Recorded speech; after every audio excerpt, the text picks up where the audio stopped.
At the office, Greg keeps making drawings instead of working. He has an image in his head of a beautiful place and a pretty woman, and they both feel very real. Greg's interrupted by a call from his daughter Emily, who first asks how he's dealing with a shoulder injury. After Greg confirms he's been taking his medication, Emily asks him to come to dinner to celebrate her graduation. However, Greg's relationship with his ex-wife isn't good and he's afraid he'll ruin the dinner. Instead, he offers to take Emily and her brother out the next day. Afterward, Greg calls the pharmacy to refill his prescription, but they tell him he's already exhausted all his refills. After taking his last medicine, Greg leaves for a meeting with his boss and doesn't see his wallet glitching on his desk. The boss Bjorn scolds Greg for spending all his time drawing and fires him. At first, Greg is in shock and doesn't know how to react, but when Bjorn touches his shoulder, he snaps and pushes him. Bjorn accidentally hits his head on the desk and instantly falls dead. A panicking Greg considers some options, but the bathroom is occupied and the emergency exit would trigger an alarm. He decides to hang the body on the window using the shirt sleeves and covers it with the curtain. When the secretary comes in, Greg tells her that Bjorn never showed up and leaves. At the bar, Greg asks for a strong drink and notices that Isabel is watching him. Suddenly she starts making a strange hand gesture at him and announces that he's real because he isn't affected by her powers. Greg is confused by this, so Isabel waves her arm to make some objects fall from the waiter's tray. She then mentions that he needs an alibi and points at his office building, where the body can be seen in the window. Isabel says she's going to help him because she feels responsible since she created this world. But first she needs Greg to get her necklace back from her ex-boyfriend. Since her ex is real, she can't use her powers on him. Greg doesn't understand, so Isabel explains that the people in the street and the bartender aren't real. She also knows Greg's name even though he didn't introduce himself, claiming she took it from his mind. Greg goes to the bathroom and finds the ex passed out on the floor. He takes the necklace from his hand and brings it to Isabel, who tells him that it contains special yellow crystals with the power to manipulate the fake world. When she hears that the guy was unconscious, she sends Greg back to get his wallet too. Then they use the money to buy alcohol and put the crystals in it before drinking it. Now Isabel announces that Greg is free. They use the new power together and push Bjorn's body through the window, making it look like he self-deleted. Greg runs to join the terrified crowd, but Isabel drags him away to avoid suspicion. She tells him he needs to lie low, so she takes him to an electronics store to force him to sell his phone. Greg looks at a picture of his family for the last time before handing it over. On TV, they're already talking about Bjorn's death. Afterward, Isabel takes Greg to the encampment where she lives with a bunch of homeless people. However, she says she isn't homeless, she just wants to live off the grid. Since she has electricity and water and he doesn't have many options, Greg agrees to hide there for a while. In the evening, they watch the news and learn that Bjorn's case has officially been closed as self-deletion, which means Greg is safe. He still feels guilty about the incident, so Isabel reminds him that Bjorn wasn't real. Since he's still unsure about that, she decides to teach him how to use his powers. She starts by putting a lighter in his hand and guides it to make him light some candles from afar. Greg does it successfully on his first try. Then Isabel puts the candles out with a wave of her hand and takes the lighter back. Now Greg tries with his bare hand and manages to light the candles again. During dinner, Greg shows Isabel the drawings of the fancy house and the beautiful woman. She points out that it's her, which means he's been drawing their real life outside of this world and he's her guy. They end up sharing a kiss. The next morning, Emily goes to see her brother Arthur. She wants him to help her find Greg and convince him to come to her graduation. However, Arthur refuses, saying he can't trust Greg anymore. He reminds his sister that Greg always has an injury to use as an excuse to avoid things and implies he's addicted to medicine, causing Emily to get upset and leave. Meanwhile, Isabel and Greg go rollerblading and have fun knocking people over by using their powers, even the elderly. Greg is hesitant at first, but Isabel teaches him that nothing matters because it's not real. Once everyone is down, they kiss in the middle of the rain. In the bathroom, they take more yellow crystals and end up getting naughty in a stall. On their way out, they steal clothes from the coat stand. Outside, they watch themselves getting arrested. Suddenly, they're in the police cars and the people in the stolen coats are just two hobos. At the police station, they get their pictures taken, but they refuse to tell the cops their names. Soon they're released and they're still eager to have more fun. In the meantime, Emily is visiting all the local shelters to find her father. Moments later, Isabel asks Greg to wait for her at the restaurant. Then she goes to the corner where he steals a client from the local working ladies. Greg wants to order while he waits, but he doesn't have enough money to pay and Isabel is leaving in the client's car. At one of the tables, Arthur is hanging out with friends. He notices his father's terrible situation, but he doesn't approach him. Greg waits outside for a while and an employee takes pity on him, so he gives him some expired food. At that moment, Isabel comes back and they eat together. In the evening, Isabel visits Kendo to ask him to refill her necklace with yellow crystals. Greg waits outside and is approached by a dealer, who tries to sell him some illegal substances. When Greg turns him down, the dealer shows him his rear as an insult. At the same time, Emily is searching the neighborhood because Arthur told him what he saw. Eventually, she finds Greg waiting for Isabel and tries to take him with her, worried about his current state of mind. Greg asks her to wait a little more and promises he'll go to her graduation, only for Emily to reveal she graduated 2 weeks ago. It seems Greg has lost track of time, but he still refuses to leave with his daughter. Defeated, Emily gives him her phone number and begs him to call her whenever he needs. After Emily leaves, Greg looks at the paper and realizes it's a picture of her graduation. Then Isabel comes back with more crystals and asks Greg to ignore Emily because she isn't real. As they walk away, another dealer begins following them in his van, threatening to shoot them for being in his neighborhood. Greg consumes too many crystals and uses his power to crush the van, only to then throw up. The next morning Greg wakes up in Isabel's place.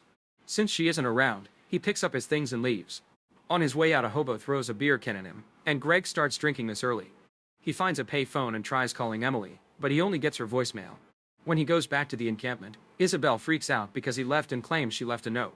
She also says that all the crystals were stolen. Isabel notices Emily's picture in Greg's pocket and cries because she thinks Greg is choosing a fake person over her. Greg swears he didn't see his daughter and an argument ensues. As she freaks out again, Isabel reminds Greg that he's being seduced by a simulation and admits it feels like she's losing him. When Greg mentions they should stop hanging out, Isabel slaps him and claims that they're soulmates. Greg snaps, pointing out that he's seen no proof of her story. Desperate to make him stay, Isabel opens a safe and takes out some blue crystals that she got from Kendo. Supposedly the blue crystals can kick them out of the simulation, although it's all theoretical. They need to take 10 each and Isabel has less than that, but she thinks they can take the chance. Using a special device, Greg consumes the blue crystals and suddenly wakes up in a new place. Inside a mysterious room, Greg finds himself wearing fancy clothes and connected to a big machine that contains a bunch of brains. There are other people connected to the machine, including Isabel, who is also waking up and looking perfectly healthy. A worried technician checks on them while calling them doctors, so Isabel assures him they're fine and they ejected the brain box on purpose. The technician helps Greg disconnect from the machine and gives him some Gatorade for rehydration. Noticing Greg's confusion, Isabel explains that in the simulation, only the volunteers connected to the machine are real. All the other people they saw were FGP or fake generated person. Then the technician confirms that he was able to save their reincarnations in the cloud. When Greg looks at the computer, he notices that Emily is in the FGP category. Isabel brings Greg out of the research facility and he discovers this is a utopic world full of advanced technology. Some people send out holograms instead of their real bodies and Greg worries when another scientist shows to be wary of Isabel's research, but she swears it's fine. The couple goes for a walk to admire the beauty of this world and Greg wonders why he doesn't remember any of this. Isabel assures him that memory loss is natural after being connected for a while and his memories will come back soon. She points at a certain house saying it's their home and Greg realizes this is the landscape he's been drawing all along. While the couple spends a wonderful day together in this world, Emily desperately searches for her father in the other world to no avail. In the evening, Isabel worries because Greg's memory isn't back yet. She thinks it's her fault because she forced him to leave the simulation without the appropriate dosage. When she mentions that his memory may not come back, Greg says he doesn't care because he loves experiencing this place for the first time. He asks if it was always like this, so Isabel shares that this world used to be worse than the simulation because pollution killed people on the streets and poverty sank to a new level. 3 things helped make it better: synthetic biology, automation, and asteroid mining. Isabel then brings a machine called the Thought Visualizer, saying that he invented it. Anything you mention, the machine makes it appear on the screen instantly. With the illustrations from the visualizer, Isabel shares the story of this world. Synthetic biology fixed all the environmental problems, and the owner of the asteroid mining company made so much money that he gave lots of it away. Every person gets a base of $500,000 a year while the robots do all the chores. People started to have time to spend on all their passions, however they got used to it too soon and their lives became dull. This is why Isabel invented the brain box. By letting people experience the bad, they learn to appreciate the good. Greg thinks it works because he's having a mind-blowing experience in this world. Isabel reminds him they need to go back to the lab, but he convinces her to give him one more day to enjoy himself. The next day the couple goes sailing before attending a party, where they have lots of philosophical conversations with other scientists. In the evening, a doctor waits until Greg is alone to tell him that there are rumors of problems with Isabel's research. Greg assures him it's fine, but the man asks him to keep an eye on things because this could affect Isabel's reputation. After the guy leaves, Isabel comes to ask Greg what they talked about. Greg tries to pretend it was nothing, but Isabel snaps, accusing him of treating her like an idiot. She thinks nobody believes in her and they're all laughing at her behind her back. To calm her down, Greg swears he does believe in her. The couple then leaves the party, unaware that an Emily hologram is looking at them.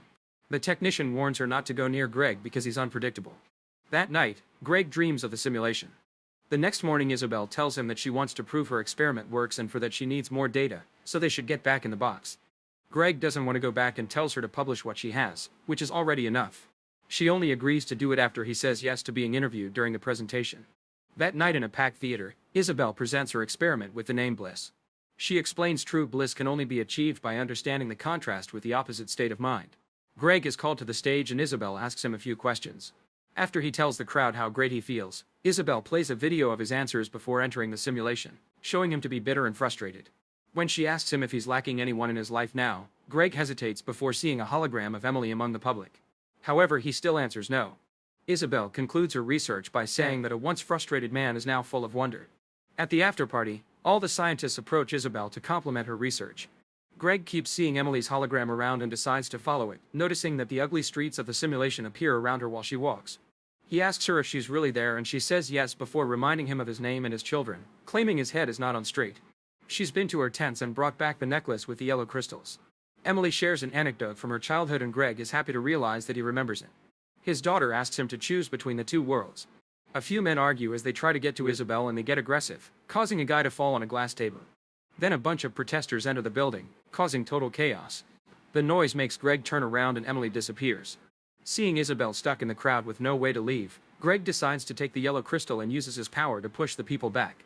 Afterward, the couple rushes out of the building only to discover more chaos and riots outside with lots of people getting violent. The holograms are showing the poverty from the simulation, so Isabel concludes that taking fewer blue crystals has caused them to come to the real world with the simulation still in their brains. They can only fix it by taking the right amount of blue crystals, but they don't exist in the real world. Their only choice is to connect again. The couple makes it to the lab, where power is failing and the technician warns them it may be dangerous.